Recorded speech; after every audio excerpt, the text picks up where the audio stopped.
এই গ্রামটার নাম হচ্ছে বীরচন্দ্রপুর। এক চক্র ধাম নিত্যানন্দের জন্মস্থান। হারাই পণ্ডিতের ময়দানে এখন দাঁড়িয়ে আছেন এখানে। এটা বাঁকারায় শ্রীকৃষ্ণ বাঁকিরিহারি উনি অন্তর্ধান হয়েছে, ধান ক্ষেতের জমিতে উনি নিরান করতে করতে এখানে অন্তর্ধান হয়।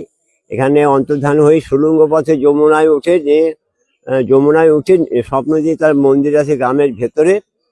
আর নিতাই যখন 12 বছর বয়সে এই গ্রাম থেকে যখন দেশের নাম বিতরণ করতে যায়, এই নাম বিতরণ করে যখন বাড়ি ফেরে তখন মা বাবার কাছে এসেছিলেন।